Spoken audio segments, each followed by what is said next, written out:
following that, I came here to hook up with the great Jimmy Gray, who was distributing records and had the show on WPFW called Black Fire. Right. Black Fire. And so he distributed the records of a band that Joe Ford and I had called Birthright. Mm-hmm. And I came down to look around for that. But I never thought I'd live here. What got me here was love. My wife. There we go. She wasn't my wife at the time, but she was here going to school. I see. And we're both from Buffalo. And she left Buffalo before I did Mm-hmm. on this occasion. And so she was here for a year. And I think the September of '77, I decided to come here. Mm-hmm. And we married. Yeah. And here we are. There you go. And to what degree was the music sort of integrated into the whole life of the city? You know. Well, that was the year that WPFW came on exactly. the air. Yeah. Yeah.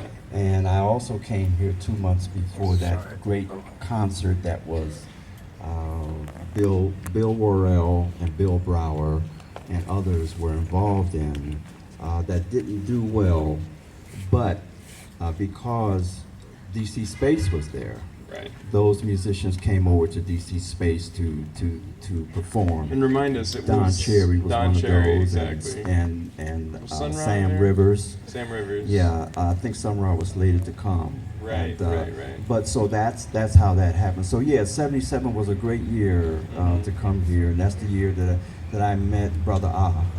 I played with him for 4 years, Robert and I met Northern. him through Yahya Abdul-Majid, who's now a saxophone player with the Sun Ra Orchestra. Exactly. Yes. If people don't know, Brother Ah is a DC legend himself. Robert Northern. Robert Northern, horn player with Thelonious Monk, Sun John Ra, Coltrane, Thelonious Monk, yes. Sun Ra, so many, Max Roach. Yes. Yes. And so, I mean, you've carried it forward through decades of learning from people who came before you and passing it down. Yes. What do you feel DC has always had a music scene that's strong, but I feel like now it's really surging back at a moment where jazz nationally is really sort of people are understanding its importance again in a new way. It's interesting to see. It's resurfacing I always like to think of it as cyclical, because I've seen this happen 3 or 4 times in my life. And so now there's a resurgence of love for this music. And I would say Washington, D.C. on the East Coast is second only to New York City. Right. Yeah. And, I mean, growing up, how much has your son influenced you as somebody turning you on to people in his spheres, you know? I mean, he's playing with some of the greats of his generation. Very much so. Yeah. I find that there's a turnaround on that. I mean, I introduced my son to a lot of musicians when he was younger. I would take him to concerts and introduce him to, Max Roach and Elvin and Kenny Garrett, McCoy Tyner, all the folks that I knew. Right. And sometimes we would, after he'd meet them, he'd say, "Well, Dad, I didn't know you knew." For instance, I didn't know you knew Kenny Garrett. I said, "Well, I told you I did." He said, "Yeah, but a lot of people say that."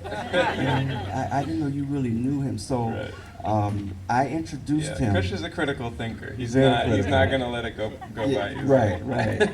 And so later on, I discovered that he left to go on the road when he was 16 with Wallace Roney, and that's when I discovered that I had prepared him too soon because he still was a senior in high school, Right. and I wanted him to go to college, and he did, but he was on the road and in college. Right. But to answer your question, yes, Kush is influencing me, and we talk about it, and we also demonstrate it.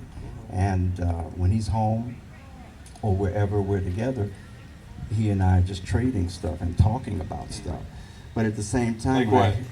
Well, when I hear him play, I'll mention something that he did, and he'll say, "Well, you remember that, Dad, because you remember that you showed me this, and I just reversed it, or I just decided to play it this way. Instead of playing it with hand to hand, I played it feet to hand." something like that. And so I introduced him to the rudiments early. When he was 2 or 3 years old, I taught him how to play a double stroke roll when he was maybe 8 or 9 months old. Wow. And I was surprised that he could do it. I just showed him how to just let the stick drop and bounce, and then to gradually pick up the momentum. And I was surprised that he was able to do it. So he's really a natural. Having stood in front of Kush with my mouth hanging open, this explains a lot, actually. Before I turn it over to the audience, a couple questions, and then we'll get started with the music. I just hoped you could introduce the band. You're working with some of DC's very finest. Today? Yeah. Oh, this is a great band. I've got my regulars, which is Alan Johnson on piano. Yes. And James King on bass. James and I have collaborated since 1978.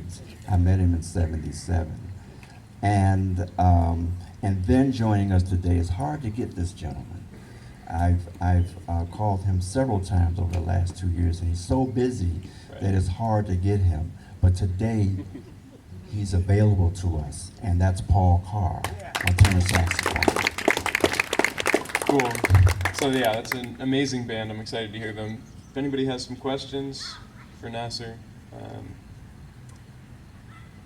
Well, I guess I covered it all. I think we either covered it all or people really You have want to a hear the question? music. We got one. Yeah, how did you come up with the name Supernova? So Nasar's band, the question is, how did you come up with the name Supernova? And your 5-piece band, your regular band, Yes, is Supernova. it's Supernova, yes.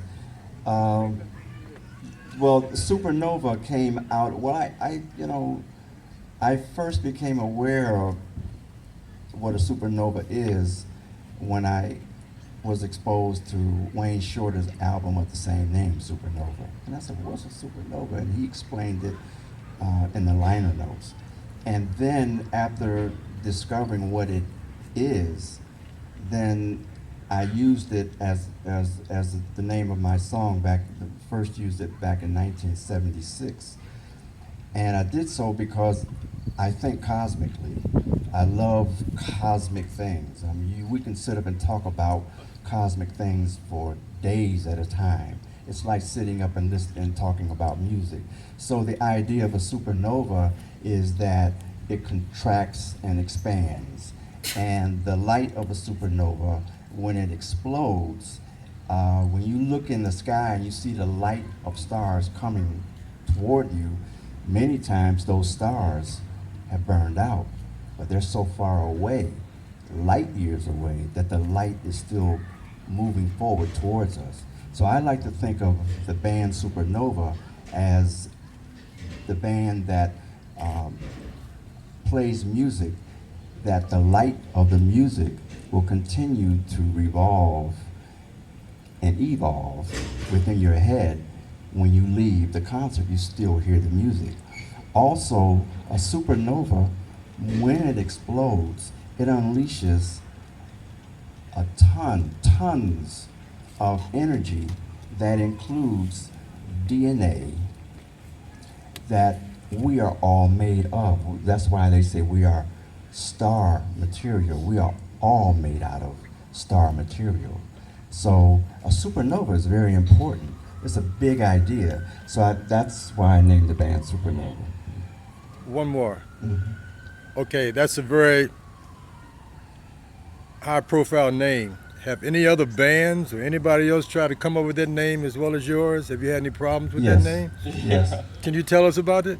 Well, I've had on 2 or 3 occasions folks that named their band Supernova, well known.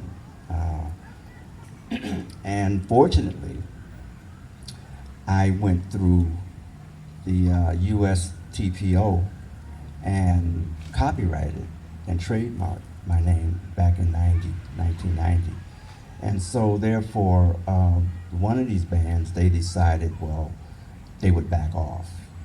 And another band sent their lawyer to me and asked me, they wanted to buy a license. They noticed that in my description of the band, that my description described music that they don't do.